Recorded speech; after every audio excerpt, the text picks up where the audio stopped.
यदा यदा हि धर्मस्य ग्लानिर्भवति भारत अभ्युत्थानम् अधर्मस्य तदात्मानं सृजाम्यहम् परित्राणाय साधूनां विनाशाय च दुष्कृतां धर्म संस्थापनार्थाय संभवामि युगे युगे।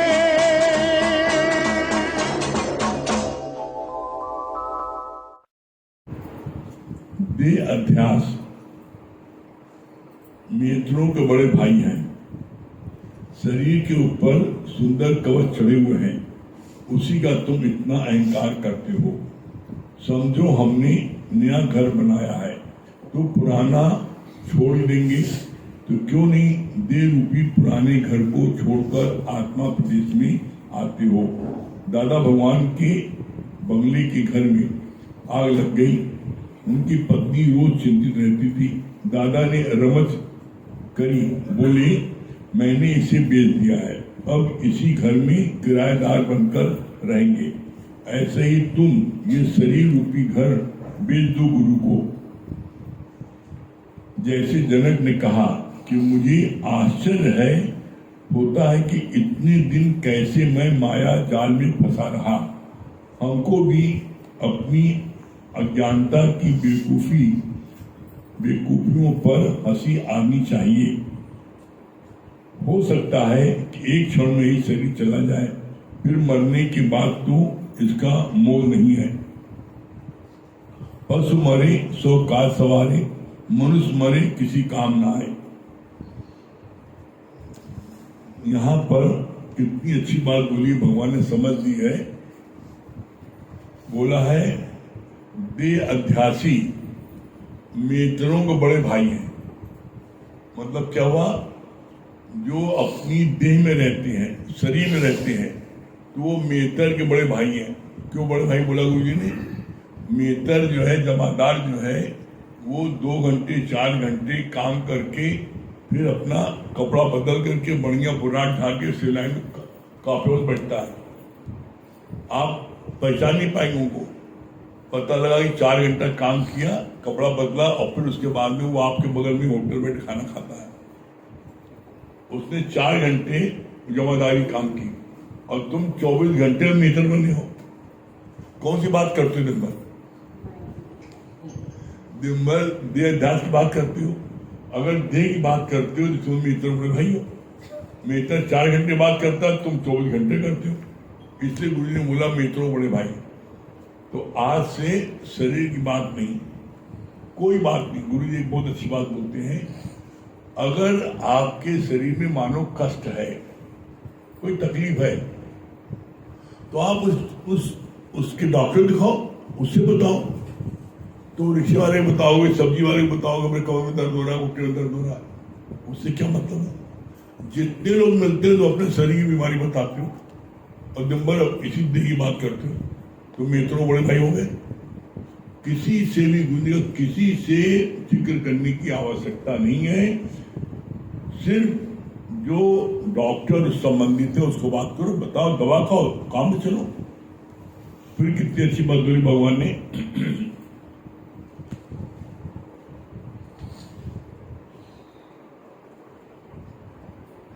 कि तुम पुराना घर बेच देते हो और नया घर बनाते हो। तो क्या नए घर में किराया टेका तो पुराने में रहते हो? पुराने में छोड़ करके नए में आ जाते हो। तो पुराना कौन सा है? पुराना तुम्हारे देह ध्यान वाला घर है और नया कौन सा है? आत्मा घर है।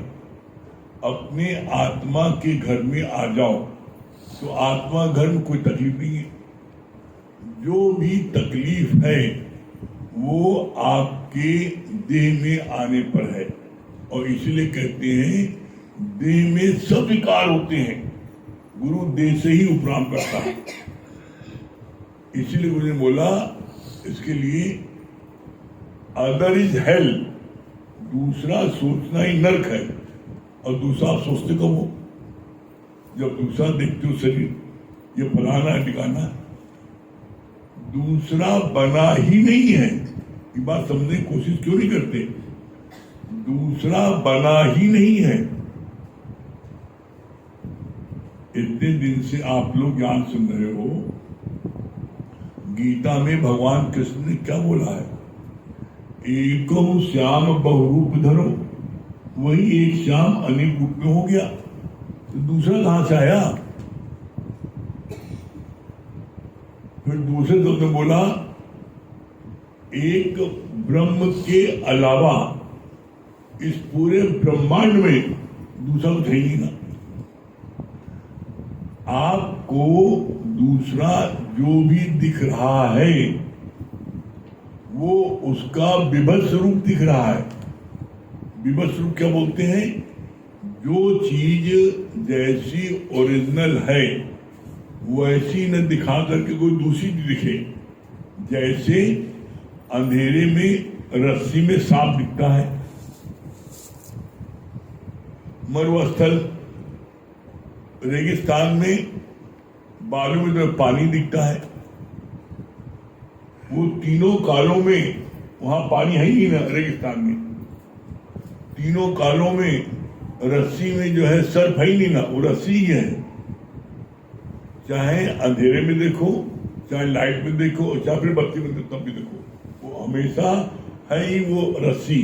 लेकिन तुमको अंधेरा होने के कारण वो रस्सी तुम्हें सर्व भासती है, दिखती है, इसलिए तुम डरते हो। तो कितनी अच्छी बात बोली, जैसे अंधेरा होने के कारण रस्सी तुम्हें सर्व दिखती है, एकदम ठीक इसी प्रकार अज्ञान का अंधकार होने के कारण तुम्हें ये जगत सत्य दिखता है वही भगवान। भगवान है वो, तुम्हें भगवान ने दिख करके तुम्हें दिखता है फलानी बैठी, फलाना बैठा, फलाना बैठा। कितना सुंदर समझाया गुरु जी ने। जैसे मट्टी है, और मट्टी को जो है आपको मट्टी को उसके हजारों आइटम बनते हैं। मट्टी से दिया बनता है, दीपावली जलाने के लिए दिया है, चिलम है, हुक्का है, घड़ा है, सुराई है, शंकर जी है, गणेश जी है, लक्ष्मी जी है, पार्वती, सब मट्टी से बनती मूर्ति। और जो मूर्ति बनाते हैं उसका आकार देते हैं, रूप देते हैं, रंग देते हैं। जब रूप रंग दे देते हैं उस मट्टी को बना करके, तो आप उसी मट्टी को कहते हो शंकर जी की मूर्ति है, ये हनुमान जी की है, ये चिलम है, ये झज्जर है, ये सुराई है। बताते हो, सबका अलग अलग नाम दिया तुमने। जो मट्टी पक करके घड़ा बनी, सुराई बनी, झज्जर बना, गणेश जी बने, रंग रोगन लग गया तो तुमने उनको नाम रूप दे दिया। इसीलिए कहा जाता है नाम रूप नाश है और ब्रह्म का प्रकाश है। नाम रूप नाश कैसे है? तुमने बोला शंकर जी की मूर्ति है, अब उस मट्टी की मूर्ति को आपने तोड़ दिया, अब शंकर जी मूर्ति कहाँ है? अब क्या बोलोगे? मट्टी है। तो सारी चीजें मट्टी से बनी, सबका रूप रंग अलग होने का सबको आपने अलग अलग नाम से बुलाया। भाई झज्जर में से पानी दे दो, या चिलम उठा लो, नाम रूप अलग है। और जब आपने उसको तोड़ दिया तो नाम और रूप दोनों नाश हो गया। जो सुराई थी, झज्जर थी, गणेश जी थे, शंकर जी की तोड़ दिया, सब नाम भी गया और रूप भी गया। अब क्या है? इसी तरीके से तुम्हारा शरीर क्या है? यो मट्टी है। अब तुम्हारा शरीर मट्टी है। अब परमात्मा अलग अलग खांचा, जैसे मट्टी से उसने अलग अलग रूप बनाए, शंकर जी बनाए, पार्वती बनाए, गणेश जी बनाए, हनुमान जी बनाया, चिलम बनाया, सुराई बनाया, झज्जर बनाया, कुल्हड़ बनाई। सब अलग अलग शेप दिया, अलग रूप दिया, नाम दिया। उसी तरह भगवान ने अलग दे दिया रूप। ये लड़की है, लड़का है, ये फलाना है, ठिकाना है, ये हाथी घोड़ा है। जब तत्व दृष्टि से देखोगे तो देखोगे सिर्फ वही परमात्मा है। इसीलिए गुरु जी ने क्या बोला, है ही भगवान। कोई कैसा चले, मान करे अपमान करे, प्रशंसा करे गाली बक्के, कुछ भी करे, वो तुम्हारे कर्मों के अनुसार वो तुम्हारे साथ दूसरा बर्ताव कर रहा है, लेकिन है वही भगवान। जब इस बात को हम समझ लेते हैं तो फिर हम किसी से रीस नहीं करते। इस बात को समझ लेते तो फिर किसी के प्रति गलत भाव नहीं आता। क्यों? क्योंकि गुरु ने ज्ञान समझा दिया कि वही परमात्मा है, वही तुम्हारे कर्म को काटने के लिए वैसा कर रहा है। बात सुनना की इसलिए कहा जाता है, ज्ञानी भोगे हंस के और अज्ञानी भोगे। ज्ञानी उस कर्म को जो कष्ट आता है हंस के भोग लेता है। जैसे विवेकानंद घर में खाने को नहीं था, एकमात्र घर में वही पुरुष, बाकी घर में बहन, माँ, पिता, कमाने वाला कोई नहीं, और उसके बाद भी वो गुरु के संग लगे रहे। माँ बाप बहुत कहते हमारे लड़के को बर्बाद कर दिया, बहुत कहते थे बेटा तुम ही कमाने वाले, तुम इधर चले, कौन कमाएगा। उसके बाद भी वो उधर गए नहीं, वो गुरु के संग थे और गुरु कार्य किया। और आज पूरे वर्ल्ड में विवेकानंद के नाम है। कभी विवेकानंद कष्ट नहीं था, बहुत गरीबी थी, और अधिकतर संत जितने गरीबी हुए जाता था।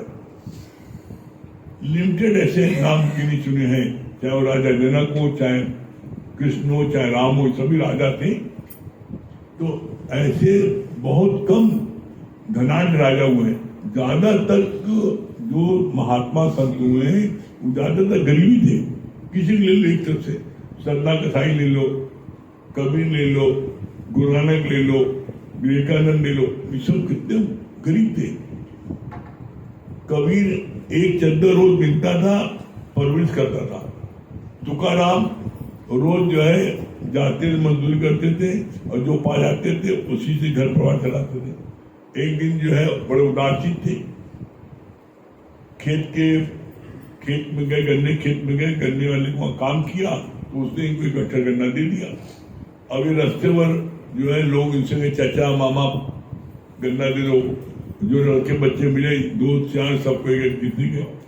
अगर पहुंचते पहुंचते एक गन्ना बचा तो पत्नी ने पूछा कि तुम जो है दिन भर कमाई कर का लाए हो, कहीं गन्ना लाए, एक गन्ना लाए तुम। कहने और रास्ते में बढ़ गया, लोग मांगे दे दी हमने। कहे गन्ने में का हुई, गुस्से में आगे पत्नी ने सिर्फ दे मारा, गन्ना ठीक हुआ। कहे वाह भगवान बड़ा सके तुमने। हम सोच रहे कैसे खाएंगे, अब तुमने कर दिया, आधा तुमको आधा था। तो कहने मतलब ये कैसी भी परिस्थिति जीवन में आ जाए उसको क्या है, उसको मोल्ड करो अच्छाई तरफ। जैसे बड़ी अच्छी बात मुझे बोली, अब्राहम लिंकन अमेरिका के प्रेसिडेंट हुए, तो जब वो शपथ ले रहे थे अमेरिका में एज ए प्रेसिडेंट, तो एक बड़ा जलदिराम से जेलसी रखता था।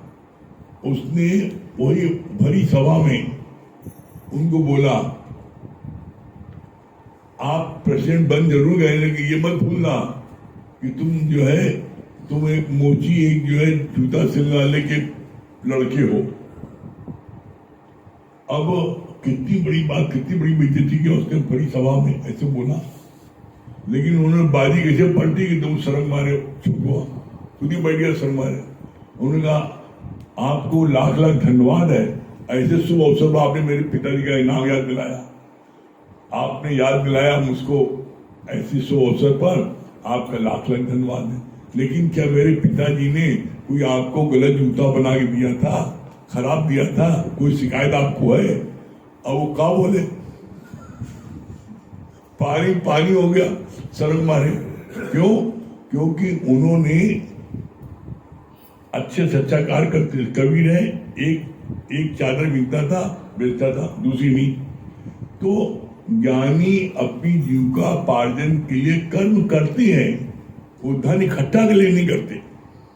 अज्ञानी धन इकट्ठा करने के लिए संग्रह करता है, वो जीविकापार्जन नहीं करता। और इसका प्रमाण है, समुद्र पर्यंत धन भी किसी के पास हो जाए, उसके बाद उससे कहो तुम भैया दिन भर 24 घंटे गुरु के कार्य में लगो और पैसा मत कमाओ, ये नहीं हो सकता। पैसा कमाए लोग जाएंगे हम, क्यों? हम बिना पैसा कमाए नहीं सकते। तो ये है आसक्ति। परमात्मा ने क्या बोला कि तुम्हारा काम नहीं बंद होगा, तुम परमात्मा के कार्य में लगो, तुम्हारा कभी जीवन में जो भी कार्य सामने आएगा वो पूरा हो जाएगा। तो ऐसे में ये देखो कि जब तुम गुरु के कार्य में लगते हो, सत्संग में लगते हो, तो तुमको कितनी परम शांति मिलती, आनंद मिलता है। ये धन पैदा करने नहीं मिलता। फिर कितनी अच्छी बात बोली भगवान ने।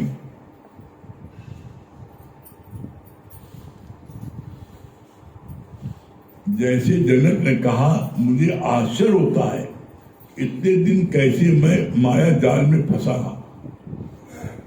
हम सब भी कितने साल माया जाल में फंसे रहे। जीवन में जब गुरु मिलता है तो हमें पता लगता है किस ओर तेरी मंजिल किस ओर जा रहा है। गुरु हमें समझाता है तुम किधर जा रहे हो, किस ओर तेरी मंजिल और किस ओर जा रहे हो। हम यही माया के कार्य में रात दिन डटे रहते थे। जीवन में जब गुरु आता है तो हमको याद दिलाता है कि किस ओर तेरी मंजिल इधर है और तुम जा रहे हो इधर, तो कभी मंजिल प्राप्त नहीं होगी।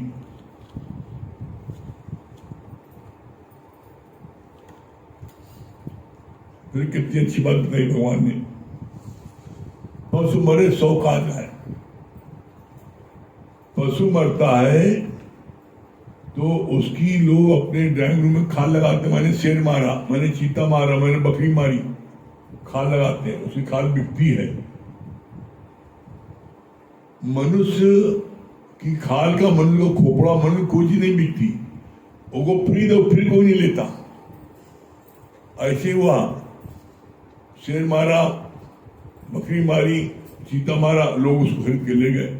जब मनुष्य मारा तो भगवान ने इसको बेचा हो, तो बेचने के कोई लेने के फ्री दे आओ, कौन को अपने घर में रखिए, भूत प्रेत बन जाएगी। तो कोई मनुष्य की खोपड़ी में नहीं रखता था। तो मनुष्य बोला किसी काम नहीं आता, पशु मरे 100 का जाए। जिंदा हाथी 1 लाख का, मरा हाथी 1.25 लाख का। संत ने दिखाया, जब इसमें आगे बोला, राजा ने संत को आगे सर झुकाया तो वजीर को अच्छा नहीं लगा। राजा उसे दिखाया, बोला पशु पक्षियों की खोपड़ी कैसे व्यर्थ पड़ी है। दूसरा संत और शिष्य साथ जा रहे थे तो देखा कि एक खोपड़ी को पक्षी लोग नोच रहे हैं और उसमें पड़ा पानी पी रहे हैं। संत ने बोला ये खोपड़ी इस शहर की सबसे सुंदर वैश्या की है, कितना नाज करते हैं हम अपने पर। मन साचा मुख साचा, कोई और एक दिन कोई।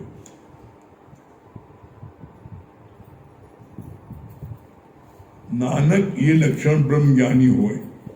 जगत की बात मुख से भी करोगे तो अंदर पूरा जगत चला जाएगा। जब हमको अपने अंदर ही सुख मिल जाएगा तो बाहर के सुख की चाह नहीं होगी। बाहर के सुख की चाह कब तक होती है? जब तक हमको अंदर ही सुख नहीं मिलता। और इसका प्रत्यक्ष प्रमाण आप लोगों ने अपने जीवन में अनुभव किया होगा। सत्संग में आने के पहले आप दिन भर चाहते कोई मिले, बात करे, दिन भर अकेलेपन, जैसे आप अकेले कुछ देर बैठे तो आप वो अकेलापन खाता था, बड़ा अजीब सा लगता था। और अब अकेले मजा आता है, कोई आए ना अपना भजन गुनगुना रहे, वाणी पढ़ रहे, वाणी चिंतन कर रहे हैं। अब कोई आ जाता है, भगवान कहाँ आए वो ये। और पहले कोई न मिले तो एकदम बिल्कुल पागल का बौड़ा जाते, भैया कोई मिले जल्दी, कुछ बात करे, अकेले बड़ा बोरियत हो रही है। अब अकेले मजा आता है। क्यों? क्योंकि अकेले ही अंदर से गुरु की ज्ञान के चिंतन मनन होता है, भजन गुनगुना रहे, आनंद आ रहा है। तो बोला जब ये रस आवे, जिस दिन तुमको ये आत्म रस अंदर से मिलने लगेगा तो बाहर की तुम्हें जरूरत किसी की पड़ेगी। तुम्हें बाहर के सहारे की, बाहर के संग की आवश्यकता तब होती है जब तुम जो हो अंदर का आत्मरस नहीं ले रहे। जिस दिन तुमको आत्मरस मिल जाएगा उस दिन बाहर के रस के लेने की तुमको आवश्यकता ही नहीं पड़ेगी, अच्छा ही लगेगा। और जैसे प्रैक्टिकल जो लोग ज्ञान को अच्छे से ले रहे हैं, अब उनको हमेशा दिखते अकेले ही मजा आता, अकेले अपना गुनगुना रहे, अकेले कोई है नहीं ना, मुस्कुरा रहे, हंस रहे। क्यों? गुरु की लीला देख करके, बात सुन करके उनको हंसी आती है। कोई आ जाता है तो उनको बड़ा खराब लगता है, कोई बोले नहीं। क्यों? क्योंकि अब उनको अंदर से आनंद मिलने लगा, अब उनको गुरु के वचनों में आनंद की अनुभूति होने लगी। तो जब ये वचन से आनंद की अनुभूति होने लगती है तो फिर बाहर के रस हमको अच्छे नहीं लगते। अब पहचान देख लो, तुम्हें अंदर का अच्छा लग रहा है, बाहर का अच्छा लग रहा है। अगर अंदर का अच्छा लग रहा है तो समझ लो कि तुम जो है एकदम सही दिशा में जा रहे हो। और अभी भी तुमको बाहर का अच्छा लग रहा है तो समझ लो अभी तुम्हारे अंदर आना शुरू नहीं हुआ है।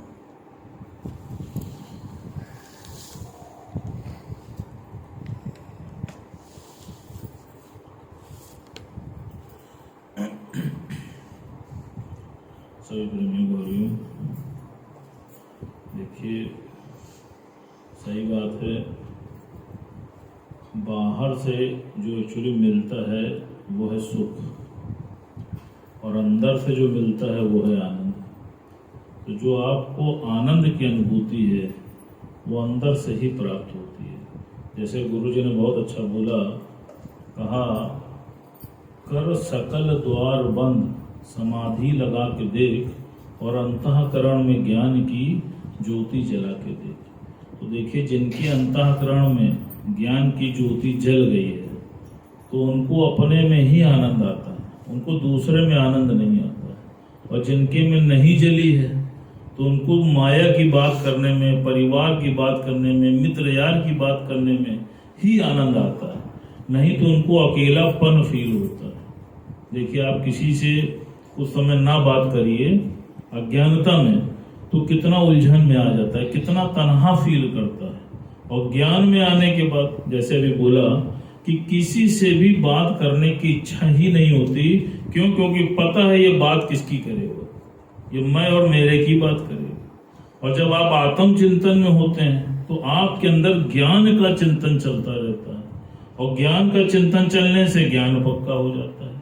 जैसे बहुत सुंदर गुरुजी ने बताया इस पे, कहा कि एक नगर में एक बार एक बहुत पहुंचे हुए संत आए, और वो संत भिक्षा मांग करके ही भोजन व्यापन करते थे, जीवन व्यापन करते थे। और उनकी एक खासियत थी, जिससे भी भिक्षा लेते थे उससे कहते थे कि जो प्रश्न हो पूछो, और उसका इतना सटीक उत्तर देते थे कि जो भी व्यक्ति प्रश्न करता था वो निहाल हो जाता था, मस्त हो जाता था। अब सबके मन में लालसा होती थी कि संत जी हमारे द्वारे आए और हमसे भिक्षा लेके जाएं। क्यों? क्योंकि पूरी दुनिया में हर आदमी परेशान किससे है? मन से, विचारों से। हर एक के पास कोई ना कोई विचार है, वो सबके विचारों का हरण दूर करते थे। ये बात राजा तक पहुंची, और राजा के मन में भी कुछ प्रश्न था। राजा सोचता था कि संत जी हमारे द्वारे आए तो हम भी उनसे अपने मन के भाव को पूछें, लेकिन संत कभी राजा के द्वारे जा ही नहीं पाता। लास्ट में राजा ने पूरे नगर वासियों में ये कहलवाया कि आज संत को कोई भी भिक्षा नहीं देगा। परिणाम स्वरूप संत को राजा के द्वारे जाना पड़ा। जब वो वहां पहुंचे तो राजा तो उसी आस में बैठा था। उसने उनका बहुत आदर सत्कार किया और बाद में उसने उनसे एक प्रश्न किया। उनका बोलो राजा। कहा महाराज, मेरे पास अपार संपदा है, लेकिन उसके बाद भी मुझको आनंद, शांति, संतोष प्राप्त नहीं है, क्या करूं? कहा बेटा, मुझे बुलाने के लिए क्या किया? कहा महाराज, सारे द्वार बंद करा। बस कहा यही करना है। इसीलिए गुरु जी ने क्या कहा? कर सकल द्वार बंद, समाधि लगा के देख और अंतःकरण में ज्ञान की ज्योति जला के। हैं इंद्रियों की शक्तियां बाहर की ओर, जो बाहर से तोड़कर अंदर से जोड़। जब आप अपनी इंद्रियों की शक्तियों को अंदर की तरफ ले जाएंगे, तब आपके जीवन में उस आनंद की अनुभूति आ जाएगी। आज आप देख लीजिए, जब आप भजन गुनगुनाते हैं तो बाहर से आनंद आता है कि अंदर से आनंद आता है? और पहले यार रहमान के गीत सुनते थे तो बाहर से आता था कि अंदर से? जब धमक बजती थी तो अपने आप हाथ पैर कमर चलता था। बस यही अंतर है। उसमें 4 बार नाचोगे और उसमें जिंदगी भर नाचोगे, थकान नहीं होगी। आज आप देखो, हम सब लोग जो इस रस को पी रहे हैं, नित्य सत्संग सुन रहे हैं। अभी कुछ दिन पहले ही जब गुरु जी का जन्मदिन था, तो आप सोचो रात में 2 बजे तक कार्यक्रम होता रहा, तब भी थकान महसूस नहीं हुई। और अभी आप 3 घंटा कोई पिक्चर भी देख लेते हो, केवल बैठ के लग्जरी सोफे पे, उसके बाद भी देखो सर कैसा बनाने लगता है, कितनी थकान आ जाती है। क्यों? क्योंकि आप बाहर से सुख को प्राप्त कर रहे हैं, लेकिन जब अंदर से प्राप्ति हो जाती है तो वो प्राप्ति जीवन पर्यंत आपके पास होती है। आज आप देखो, आप कहीं बैठे रहो, एसी हॉल में बैठे रहो या कहीं गुफा में बैठे रहो या कहीं तहखाने में बैठे रहो, लेकिन तुम्हारे अंदर की जो आनंद है, शांति है, वो तुम्हारे पास है, वो किसी की मोहताज नहीं है। और पहले क्या होता था? हर एक में आसक्ति फंसाए बैठे थे। धन की हानि हुई, चेहरे पे सिलौटे आ गए। आप देखो, बच्चे को चोट लगी, मन दुखी हो गया। क्यों? क्योंकि हर चीज को बाहर से प्राप्त करना चाहते थे। गुरु ने क्या किया? गुरु ने तुम्हारी दृष्टि को बदल दिया। दृष्टि बदल गई, हमारी सृष्टि बदल गई। आज आप देखो, है वही सृष्टि, लेकिन कितना आनंद आ रहा है। लाइट आ रही है तो भी आ रहा है, नहीं आ रही है तो भी आ रहा है। आप देखो, पहले लाइट ही चली जाती थी तो बार बार लाइट चली, हर समय दिमाग लाइट चली, हर समय दिमाग वहीं चला जाता था। अब क्या होता है? बहुत अच्छा, हर चीज में गुरु ने कैसे वेस्ट में से बेस्ट निकालना सिखा दिया। यही इस ज्ञान की असली कला है। जो इस कला को सीख गया है, वो जीवन के हर मोड़ पे, हर पल पे आनंद की अनुभूति कर रहा है। और जो नहीं सीख पाया है, वो अभी भी जीवन में ठोकरें खा रहा है। अब क्या करना चाहते हो? ठोकर खाना चाहते हो कि बच के निकलना चाहते हो? बहुत बढ़िया, भजन सुनो।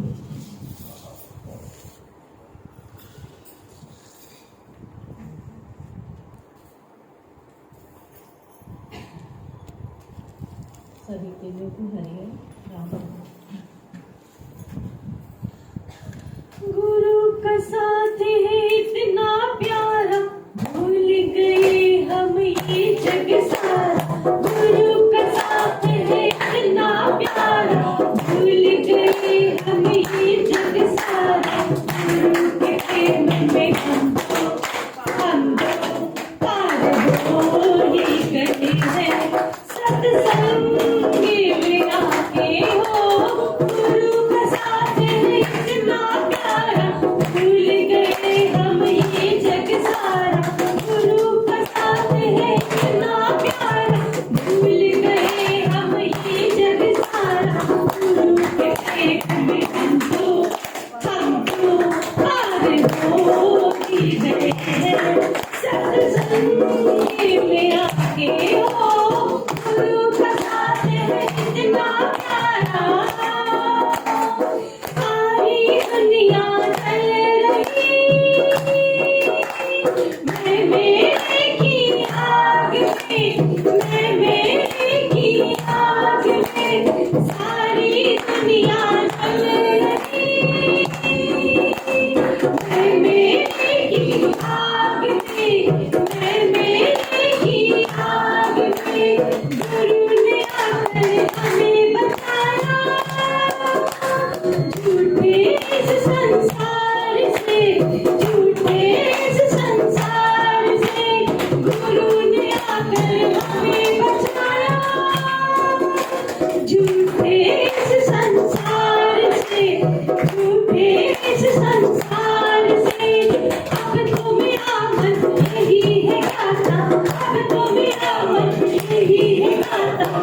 निश्चय में हमें दिखाता निश्चय में गुरु बड़े निष्काम से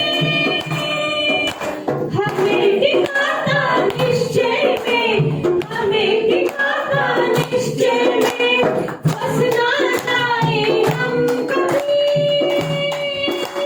ओ माया के बंधन में ओ माया के बंधन में फंसना जाए हम कभी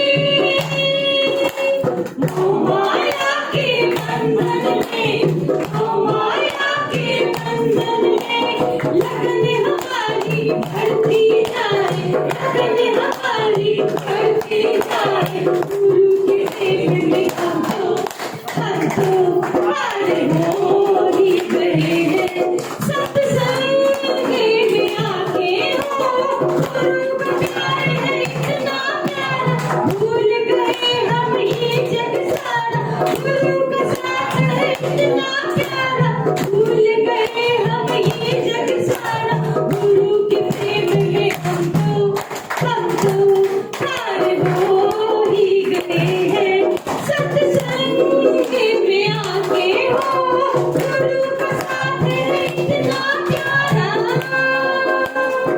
मिला ये हमको हीरा जीवन सफल बनाने को जीवन सफल बनाने को मिला ये हमको हीरा जीवन सफल बनाने को जीवन सफल बनाने को गुरु ने आत्मज्ञान दिया अपने लक्ष्य को पाने को अपने लक्ष्य को पाने को गुरु ने आत्मज्ञान दिया अपने लक्ष्य को पाने को अपने लक्ष्य को पाने को अब तो मेरा मन यही है गाता अब तो मेरा मन यही है गाता गुरु के शुक्र होने पार हो ही गए हैं सत्संग में आके हो गुरु का साथ है इतना प्यारा भूल गए हम ये जग सारा गुरु का साथ है इतना प्यारा भूल गए हम ये जग सारा गुरु के प्रेम में हम तो पार हो ही गए हैं सत्संग में आके हो गुरु का साथ है इतना प्यारा क्या बता रही है आत्मा जी?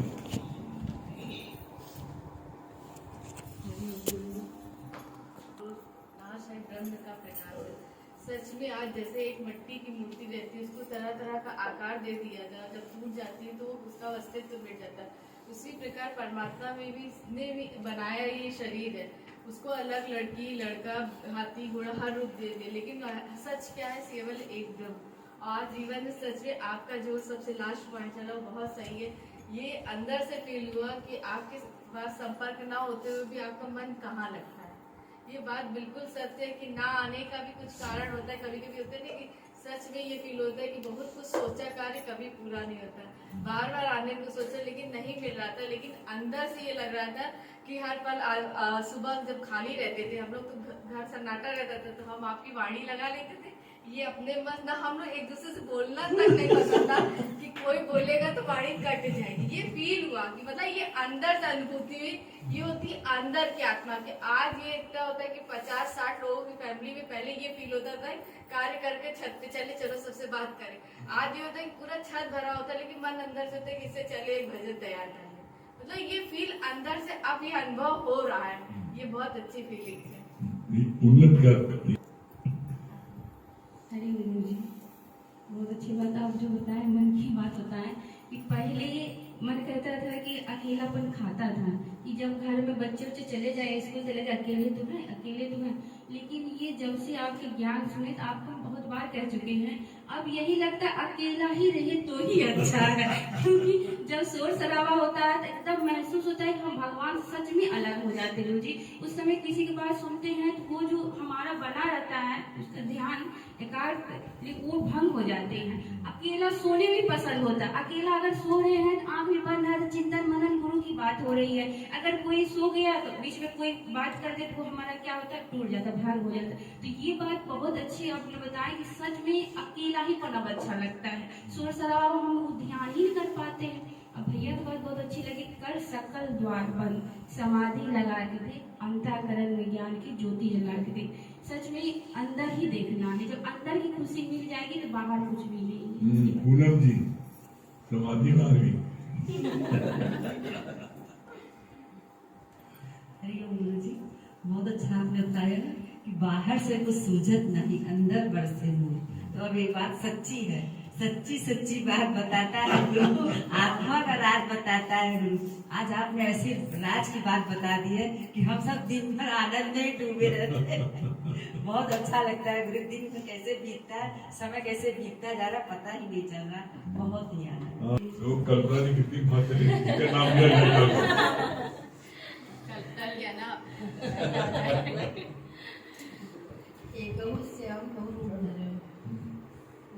ये मतलब कि भगवान तो हर चीज में है, उसका हम लोग अलग अलग रूप में देखते हैं उसको। क्या बोले श्याम की मीरा? हरिओम गुरुजी, हरिओम प्रिया। सच बात है गुरुजी, जैसे अभी बताएं घटना भाभी की, ये सच बात है कि हमें भी अनुभूति होती है। जैसे कि आप कोई नहीं आता घर में, जैसे कोई नहीं आता है ना तो वो फीलिंग ही नहीं होती है ना, कभी हम फोन करते क्यों नहीं आ रहे हैं वो, क्योंकि अब ऐसे लगता है अकेला ही ठीक है। अब तो यहाँ बच्चा भी रहता है घर में ना, जिस दिन स्कूल नहीं जाता उस दिन भी होता है तुम स्कूल चले गए तो ज्यादा अच्छा है, अकेले ही ठीक है। मतलब ये सच बात है गुरुजी, अनुभव होता है। जैसे आपने बताया पारी की देर घरे का दंड है, हर काबू को होए, ज्ञानी भोगे हंस के अज्ञानी भोगे। ये बात बहुत अच्छी।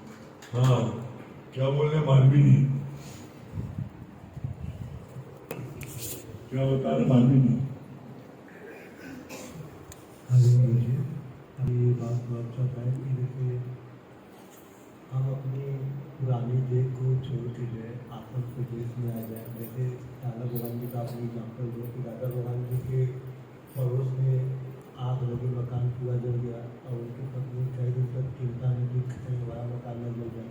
तो गुरु के पास रमन होती है, गुरु जी ने नियुक्ति किया दादा भगवान जी ने, फिर कहा कि ऐसा है कि हमने अपना ये मकान बेच दिया है और हम इस मकान में किराए पे रहेंगे।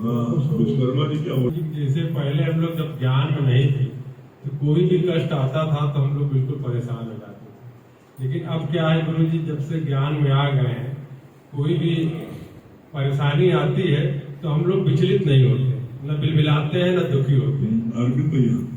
बता दें किशोर मंजिल और किशोर सुजाना। सच में गुरु जी दोपहर में अगर वाणी हम भी फूल से लगा के सुनते हैं, दो चार राक्षस आ जाते हैं उसमें वीडियो करते क्या कर रहे हैं। हम कहे हमको यही में अच्छा लगता है, कहा इतना ना करो, पहले तुम जो उसमें तो हम हाथ जोड़ते और राक्षस प्रवृत्ति मिल जाते हैं। पशु मरे तो 100 काट जाए, मनुष्य मरे तो एक भी काट जाए। और ये बात बहुत अच्छी लगी कि बाहर से कुछ सूझत नहीं, अंदर बरसे नूर। जब ये गुरु की वाणी का अंदर से रोलिंग होती है तो उस समय इतना आनंद आता है। जब से हम सत्संग में आए हैं गुरुजी, अगर दोपहर का हमको टाइम मिलता है और हम इसका जब मनन चिंतन होता है तो उस समय तो अच्छा ही नहीं लगता कोई हमारे पास रहे। बच्चे भी आते हैं चले जाते हैं, कुछ नहीं बोलते, क्योंकि उस समय हमको अंदर से बहुत खुशी मिलती है। डॉक्टर प्रीति ये बात बताई ना, अंतर्मुखी सदा सुखी, बहिर्मुखी सदा दुखी। भजन सम्राट नीलू जी। हरिओम गुरुजी, सच में गुरुजी एहसास होता है कि जो गाने पहले गाते थे वो सुख मिलता था अब भजन गाते हैं तो आनंद मिलता है। गुरुजी 2 लाइन सुने। तीन लाइन सुना दो। है सखा तेरा सखा मन लगा के रे, अंतःकरण में ज्ञान की ज्योति जला के रे।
जैसे भैया ने कहा ना कि गुरु ने दृष्टि बदल के सृष्टि बदल दी।